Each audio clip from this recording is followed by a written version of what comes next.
What does it mean to be the artist on a piece? What is so good about Elden Ring? First of all, is it your favorite ever you played? Well, let's take a bite and I'll think about it. Accumulating like the Smells really spicy. The Scovilles. We've got so many Scovilles in our mouth right now.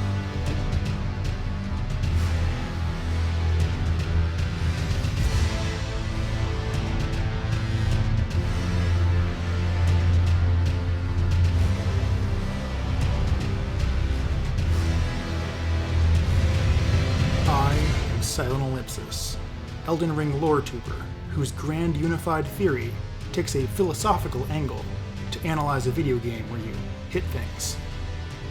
He is Rafie Glass, viral glass artist who broke into the world of high fashion by crafting glass handbags worn by celebrities like Doja Cat, Kylie Jenner. Neither of us knows anything about the other's area of expertise, but we plan to delve deep, using the totally original concept of asking questions while eating spicy chicken wings. Can we say hot ones?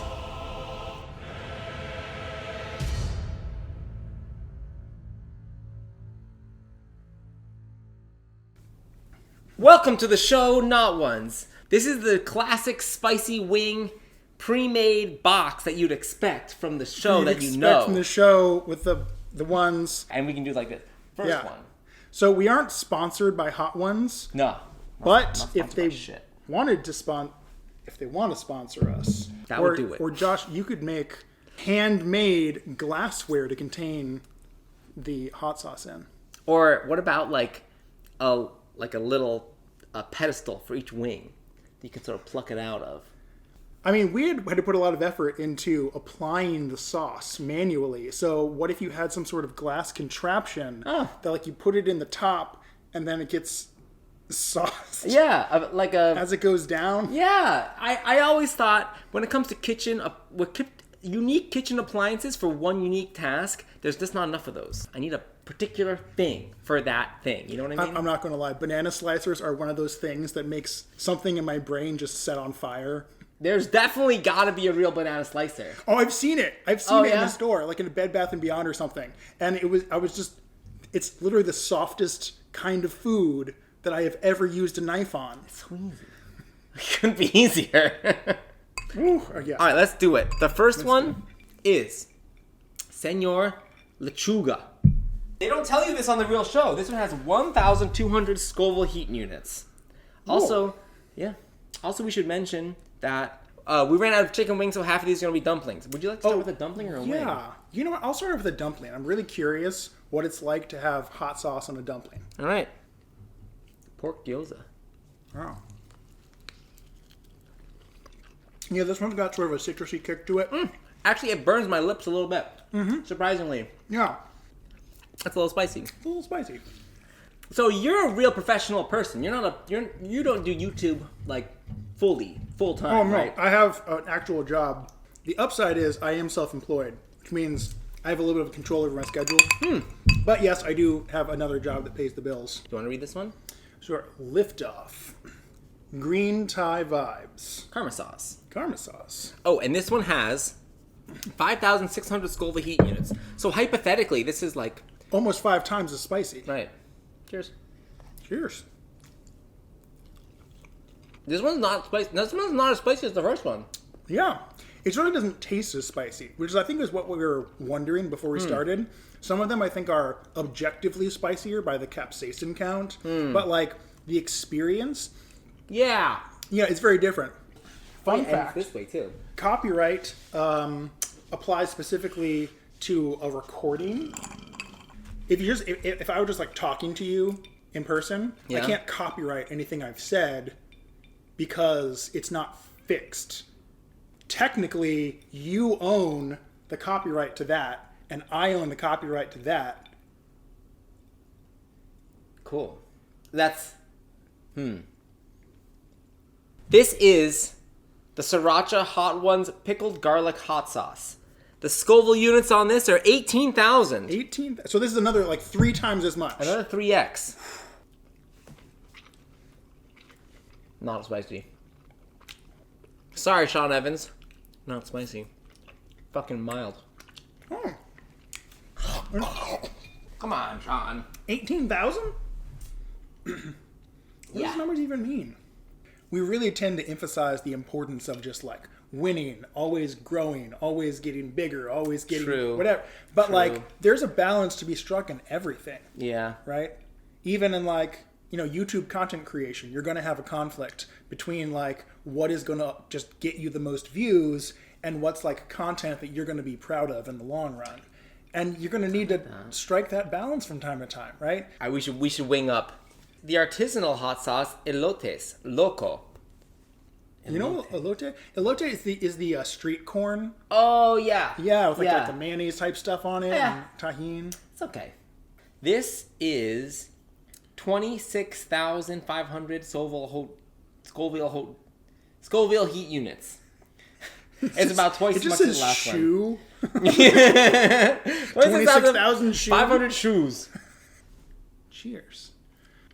This one's spicy. Actually, this one's very spicy. Oh yeah. Oh, it took a second. Yeah. Number 4 starts to get a little hot. Josh makes glasswork. And in particular, he's really known for making glass purses. So they're a combination of glass art and high fashion. I also know you do a lot of collaborations.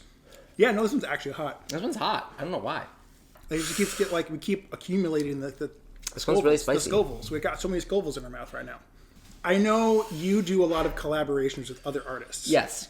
So, what does it mean to be the artist on a piece? Oh. When you collaborate with someone else, like who owns that? Whose art is that? That's good. That's a good point. It kind of comes down to the core of like what is art? And like, well, what makes art art? And what makes art different from other things that are made? Okay, so let's first just divide the world into like man-made things and naturally made things. Yeah. We can kind of agree that as beautiful as naturally made things are, and as profound as they can be, you don't typically consider them works of art. So you got a bunch of man-made things. Some are art, some are not art. How do you delineate the two? Okay, narrowly focused. This is the most narrow version of this. The art, it's made with an intention of self-expression, of communication to a viewer. It's kind of like an expression of something that's inside you. And then like ancient people who were like fighting for their own survival, they're like spending time to like paint on cave walls. It's like, why is that? It's like a deep need inside of us that's like pretty primal and pretty core. And oftentimes people talk about like, oh, it's telling a story, or it's like imparting some wisdom, which I think is a little bit like Pictionary. It's a little contrived. It's a little. I'm getting drunk. I'm drunk. I'm getting away from the question. The point is, it comes down to who's got the vision for the end thing. Who's got the concept? That's really where it comes down to. All right, this is controversial, and it's gonna like maybe make some people mad or whatever. But when you have a collaboration, one party is gonna be the person with the final vision, and the other person can influence it a lot. But who's got that final vision? That's the artist. Maybe a true collaboration doesn't actually exist. Wow. I'm okay, sorry. yeah, I didn't think you were going to go there. I didn't think I was going to go there either, but I think that's actually the truth. I think it's the spice, it's the wings bringing out the truth. I think that's it actually. Now, there's definitely like collaborations where two people each make their own independent thing, but there's a separate thing when you put them together. So, like, if you make a movie or a video game, there's someone out there who's just making 3D models of, robots or whatever, and they're fully making that as its own, like, separate artistic thing. Is there a person that has veto power over that addition? But if there's someone above that's like, no, that doesn't fit my vision, I don't care. Good example. John Williams writes the music for Star Wars. No one would claim that John Williams is like the artistic vision behind Star Wars. Oh, this is good. But he is the person who wrote the music. Like the score is his. That's such a good example. Because he's pouring his heart and his soul into that music, and that music is so good. It's so good. Oh my god! And you know that no one's telling him like, no, you need to add more A flats. There's definitely there's a collaborative element. There is a collaboration there for sure. And there's a separate work of art. Yeah, that's true. All right, I think we're ready for another win. Okay, yes, indeed. Micro saucery. Oh, micro saucery. Pico peppers. Did a we little bit hotter. did we do Rojo? Oh, did we skip? We're doing Rojo next. We're doing Rojo. Just, Los Calientes. Don't trust a Rojo. Yeah, it's about 50,000 Scoville heat units. What is so good about Elden Ring? Like, why do you like it so much? Ooh, that's a good question. I play a lot of video games. It's true. Okay, first of all, is it your favorite ever you've played? Well, let's take a bite and I'll think about it. Take the nostalgia factor off of it and just go on a pure, like, on the merits. Is it your favorite? And then tell me why it's so good. So the honest answer is I'm not sure if it's actually the best game ever made or even my favorite. It's up there. I love Elden Ring. It also has definitely a special place because it came out 2022. I mean, this is the tail end of the pandemic, but like it was a time when I was just ready for something to blow my mind. And it blew it? And it blew it. Yeah, so the experience of playing Elden Ring the first time really was an exceptional gaming experience. That said, like, it took me a while to settle into whether or not I even liked it. Oh! Yeah. Sometimes you can, like... Oh, I'm not done. Oh, please, finish. I'm not done. And then remind me of the follow-up question. Okay, yeah. Elden Ring is objectively a great game. But there's an additional element to it, which is that it's a really good game to talk about. Right? It's a really good game to analyze. Yes. Because of the combination of how obtuse the story is, but then how much there is there. It's really exceptional for how much you can continue to find even years later. And like that's why I made a whole, channel where I talk about some of this stuff. Do you have a channel? I've got a channel. Oh, yeah. What? What is this channel? Okay, let's all disagree that Elden Ring is a work of art. Okay. Can we all just... I like where you're going with this, but actually, I would be interested in talking about that, but ask your question first. Okay. Sometimes you have a work of art, even a food, actually, now that I think about it, that you recognize is brilliant, is genius, has value, whatever, but is not pleasurable to consume. So you're like, this is a great movie, but I can't watch it. And like Elden Ring is such a good example of this, because I remember... I hate it. I can't stand any of these games. Elden Ring, Dark Souls, honestly, Bloodborne, I hate them. I played Demon Souls back when it originally came out. Yeah. Actually, you bought it. And then I just one day, I was just like, I got nothing else to do. And I was like, oh yeah, I never tried that game. Josh said it sucked. I'm going to play it anyway. I remember thinking, like, this is such a weird niche little game. Like, there's no way it could ever take off. You had more context than I did. Yeah. When I played it, I was like, I'm doing something wrong. I think, actually, the reason why I liked it so much was because you do sort of have that experience when you first play. But there's, like, a moment in the original Demon Souls where you feel like there's no good option. You feel like if you go this way, you get killed by that dragon. If you go that way, you get killed by a dragon. If you go that way, you just fall off a cliff. Like, where do you go? That's the thing with Demon Souls that made it feel like such a strange experience. Was the game kept... There's a character whose whole job, an NPC, is to tell you to stop playing. The thing that surprised me is that Dark Souls and then Elden Ring did become so popular. It's such a baller move from the developers to be like, don't play this game. This game is not good. Like, you suck. Like, go away. And then people like flock to it. It's so cool. Yeah. It's such a cool move. Yeah. If you're just joining us, half of these are dumplings and half of these are wings. Well, this is the last one where that's true. This is the last dumpling. I'm looking at the microphone like the microphone's a camera. What am I doing? The microphone's not a camera. We got one, you had too two, many drinks. 3. Okay. I'm ahead of you on drinks. You know, if you can beat me in rock, paper, scissors, I don't see why you can't beat Elden Ring. I've tried. Wow, this one's hot. It's 5. And this is the volcano. The volcano, yeah.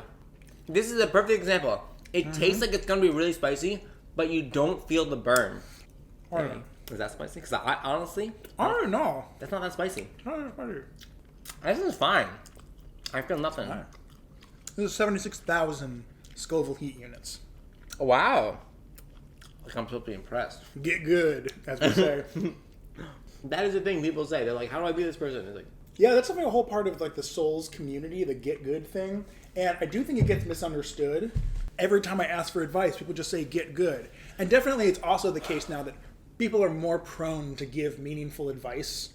But part of the point of get good is that part of the experience really is you overcoming not even like the technical challenge, but sort of like your own personal like psychological barriers to being able to beat a boss. that's cool. Right? The more wholesome version of get good is like, no, really, if you just stay calm and take it as an opportunity to get better when you get beaten by a boss, rather than getting angry about it, you will get better over time and you will be able to beat these things. Do you ever think about, like, the whole thing is really just, like, the precise movement of your fingers?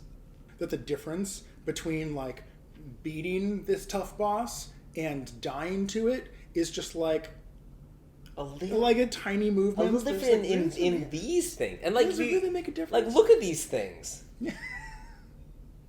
Like, look at these things. We're definitely getting into the drunk part of the conversation. This is Butterfly's Butthole. And we're done with the dumplings and we're getting into the What hard did the stuff. butterfly eat? Hot sauce. A lot of people want to know what art is. Is Elden Ring art? Yeah, it really has a strong butter taste. It really is buttery. It's really buttery. Buttery. It's a butterfly butthole. Okay, so the question is Elden Ring art. Makes me think of, there was a time like 20 years ago, I'm grateful that this time has passed, when it was popular to ask the question, are video games art? Like big picture, just like, are video games, is it possible for a video game to be art? And it's funny, So funny to think about that now, because like the answer seems so obvious. Roger Ebert, the film critic, wrote an editorial in the New York Times or something that the title was just "Video Games Are Not Art," claiming that it's just like, no way, no video game will ever qualify as art. Sorry, Robert. You're wrong. And he got so much backlash that like a week later he posted a retraction. Oh, cool. And it's not like not on the internet, like in the New York Times. Yeah, follow-up editorial. And He was incorrect. what I remember him saying was, he's like, since I wrote that, I've had so many conversations with other people, and I have not been convinced that video games are art, but what I have realized is that I'm not the right person to have an opinion about this. Oh. I appreciate when people acknowledge also, that. he's so wrong. He's so wrong. I mean, video games are one of the most broad forms of art. Like, movies are broad in that they contain, like, visuals, music, writing, acting, dance. Like, so much is in there. Video games, even more. Yeah. Did you ever play the Stanley Parable? It's a perfect example of, like, using the unique characteristics of a video game for an artistic purpose. If the artist is in tune to that, they can incorporate that. And the Stanley Parable, like, focuses on that element of the interaction. Yeah. There was actually a trend shortly after the time I was talking about, like after this Roger Ebert editorial, where there was a growth in art games. Like there's one, I'm forgetting the title, but like the game is just, you move your character from the left side of the screen to the right. Okay. Right? You keep moving right. As you move right, time is moving forward. So you're getting older as the game goes on, gradually. And then along the way, you can find like, there's like bonus things you can pick up. There's like money, boom, and like it's tracking in the corner of the screen like how many points you got. And as you keep moving right, eventually you get old and the game just ends because you die. And nothing ever, like, happens with your point score. And you're like, that was weird. Well, I'm going to try it again. You do it again. And after a couple of times, you're like, the points don't matter. The whole reason the points are there is to be a distraction. That's so good. It's so good, right? It's because, like... Oh my god. Because the people playing the game are like, it's a game, so obviously I'm supposed to collect points. But you're not. Okay, there are some games that are just like super, super fun and super, super dumb. Okay, I'm thinking of Flappy Bird. Remember Flappy Bird? Oh, yeah. Very addicting. Fun. Is that art? Well, let me just say, though, there's another category you're not considering, which is bad art. Oh. Flappy Bird could be art, technically, but just doesn't say very much. This calls for a wing. Hold on.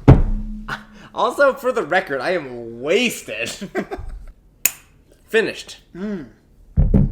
Speaking of which, like Vulin, Thank you, Vulin. if you want to sponsor our videos, We charge $1,000 per person. It's $2,000.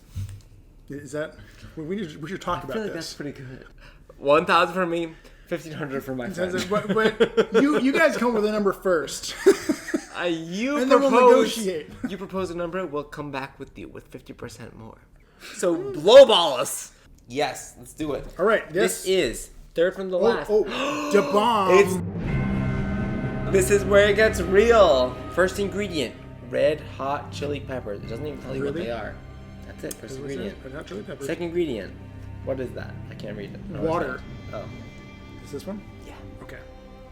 This is a 135,000 Scoville units. 135? 135,000. How hard is it actually to make those glass bags you make? Well, this one's nuclear. Yeah. Yeah. It's not tasty though. No. It's just like, oh. Okay, if I were to just make a clear, plain one now, it wouldn't be that difficult for me. Ugh. This one is not good. Yeah. The bomb is... Oh, it is spicy. It's really spicy. It's what it said it was. Okay, but like on TikTok, you like, you show how to make these bags. Yeah. You like give away all your secrets. Does it look hard? I mean, yeah, insofar as like, I don't know how to blow glass. No one else. Yeah, like if you're a late person, you can't do it, obviously. Holy fuck, this one's hot. This one burns. Oh man, it got real. Why did I lick my fingers? Oh.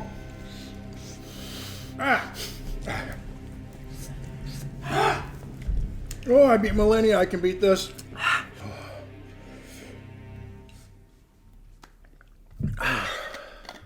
That one hurts. So speaking of artistic experiences that aren't enjoyable, even though they have a high Scoville unit count. Mm-hmm. We need like milk or yogurt or something. It burns. We got oat milk. Oat milk, I'll take it.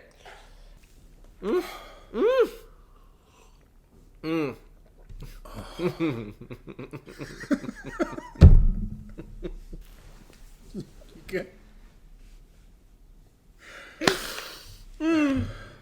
The relief is just so sweet. It brings me to tears. It's so good.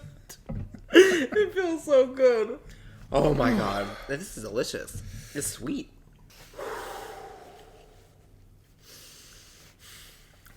Oh, there's two more. Did you answer the question? What's the question? It's how hard is it actually to make those glass bags? Oh yeah, it's easy. Next question. I would love to offer it for $50. The packaging I use is $55. The shipping, on average, is $50. So without a bag, it's $100.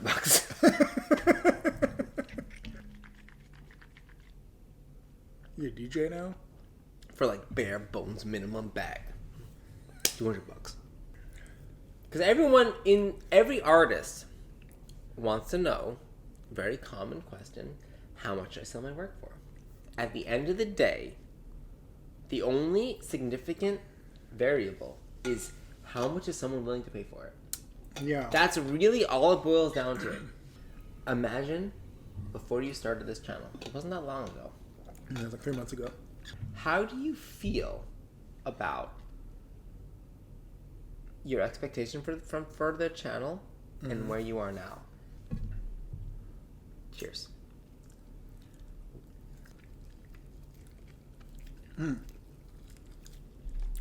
This one's also spicy, but way more pleasant to eat. The bomb is horrible. This one is good.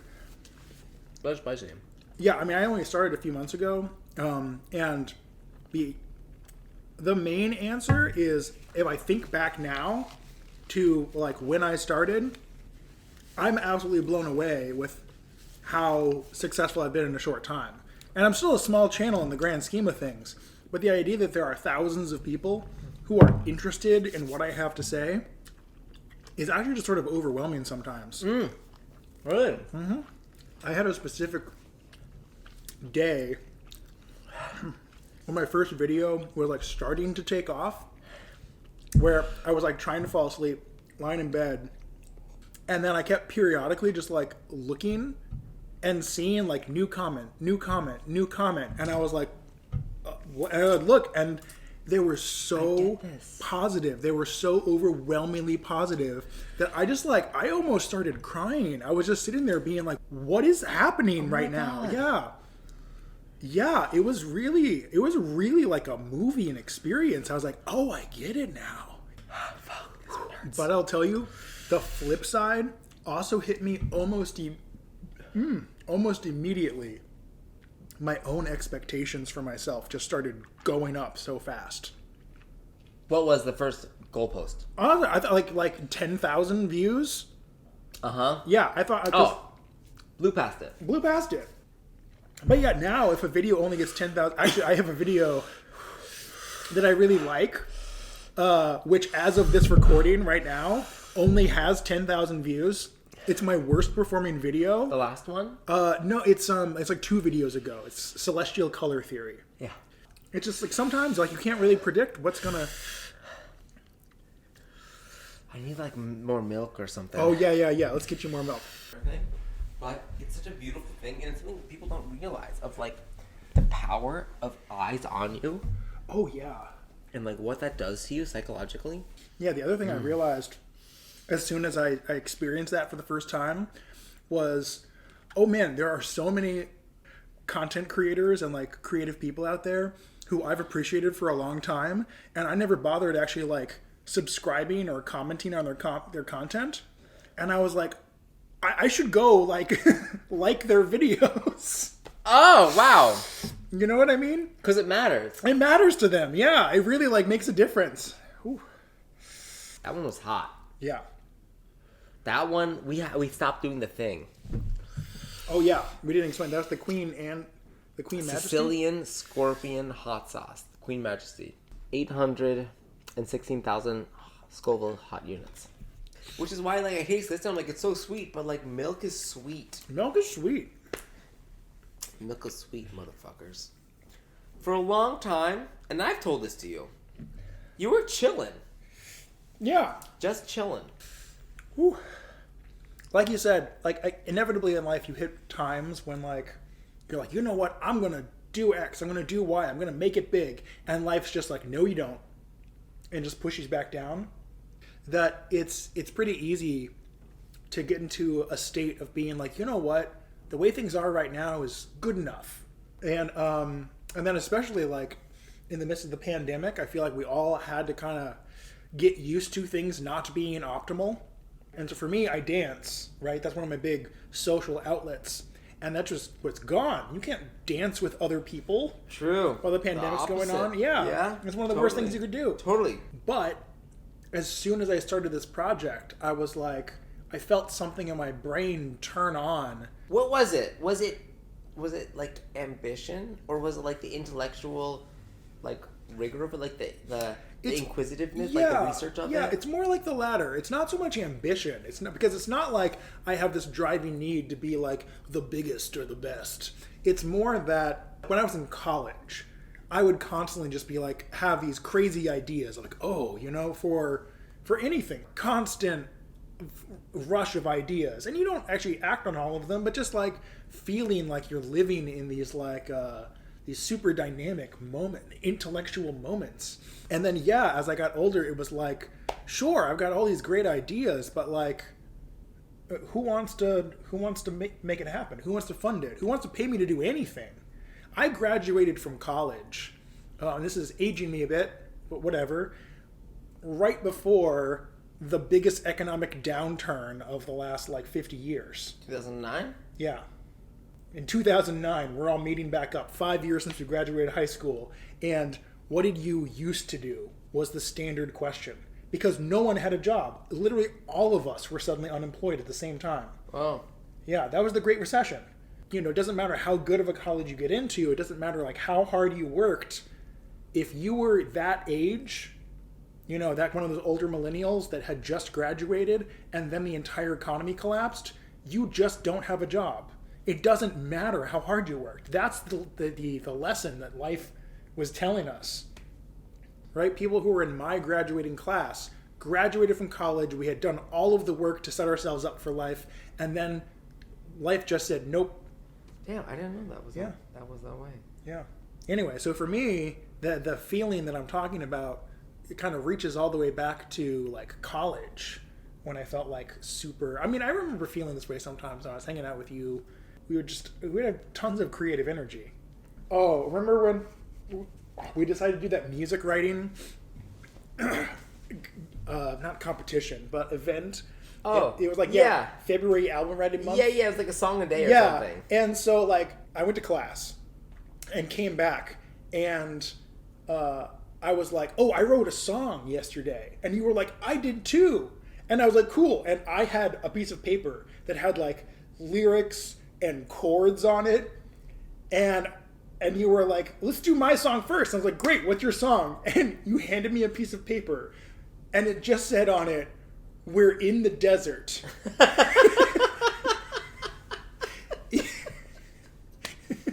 In this song, you don't mix music and singing. Is that what it said? In this song, you don't mix music and singing? And then the third thing was, when the time strikes, play AEG. And then you're like, are you ready to give it a try? And you turned on a microphone and you're like, go.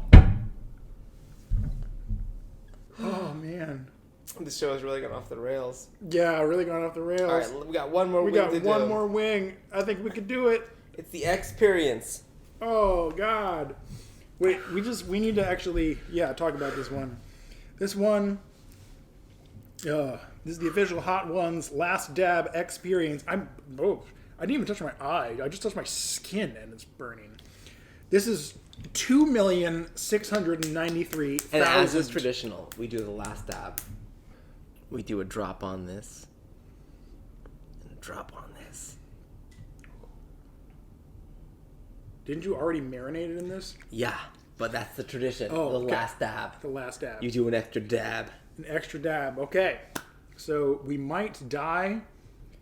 If so, we are doing 3 simultaneous recordings. So it should be easy to figure out what happened.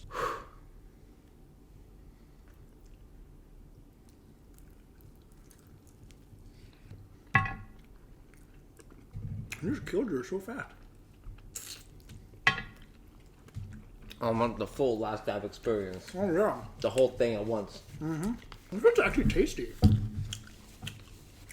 Really? I feel like this tastes like gasoline. Because they were pretty generous dabs. Mm-hmm. No, we definitely went all in. Hey, viewers of this video, when Brian moves on from Elden Ring content, what do you think you should do next? I think Severance. What do you think? All right, well, I just got bones left, so you can't say I didn't. Oh! Whew. Okay, it's hitting me now. I mean, it's not easy. The last two were spicy, but the third to last one was still the worst. So the last three were spicy. Oh. Okay. I haven't asked you enough questions. Other than glass purses, what's your favorite glass object you've made? A glass IV bag. It hurts the lips.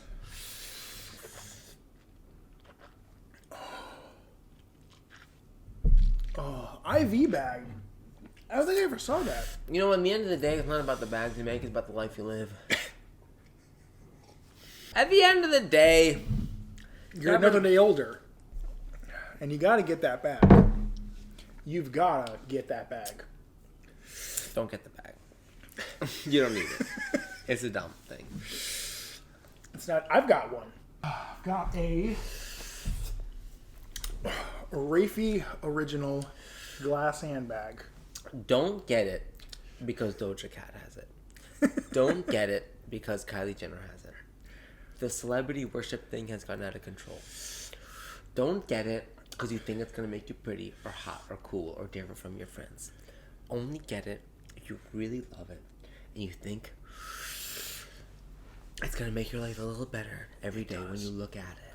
Yeah, think about how much better your penis is going to look with a glass handbag hanging off of it.